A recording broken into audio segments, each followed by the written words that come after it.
Hello good morning all. இன்றைக்கான card of the டே என்ன வருதுன்னு பார்க்கலாம். ஸோ இன்றைக்கான கார்டு என்ன அப்படின்னு நம்ம பார்த்தோன்னா, நயன் ஆஃப் ஸ்வாட்ஸ். ஸ்வாட்ஸ்ன்னு சொல்லும் பொழுதே நம்மளுடைய thoughts and thinking and emotional எனர்ஜியை தான் அது ரெப்ரசன்ட் பண்ணுது. ஸோ இத்தனை நாளாக ஏதோ ஒரு விஷயம் உங்களை ரொம்ப சப்ரஸ் பண்ணியிருக்கோம், ரொம்ப கஷ்டப்படுத்திகிட்டே இருந்திருக்கும். நீங்கள் தூங்கும்பொழுது கூட உங்களை நெருக்கடி நிலையில் இருக்கிறோம் அப்படின்னு சொல்லுவோம் இல்லையா, தூங்க விடாத ஒரு பிரச்சனை உங்களை துரத்திட்டே இருந்திருக்கும். ஸோ அந்த மாதிரி ஒரு பேட்டர்ன்லாம் இந்த நாளில் இருந்து உங்களுக்கு க்ளோஸ் ஆகுது, அதாவது முடிவுக்கு வருது அப்படின்னு நம்ம கூட எடுத்துக்கலாம். ஸோ ஏதோ ஒரு பிரச்சனை உங்களை விட்டு விலக போகுது.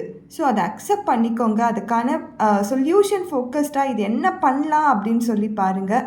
ரேதர் தென் அந்த பிரச்சனையை பற்றியே பேசிகிட்டு இருக்கிறத விட்டுட்டு, இந்த பிரச்சனை இருக்குதுன்னு சொல்லி நீங்கள் அக்னாலஜ் பண்ணிவிட்டு, அதை அப்ரிஷியேட் பண்ணிவிட்டு, அதுக்கப்புறமா அதுக்கான சொல்யூஷனை பாருங்கள். தேங்க்யூ.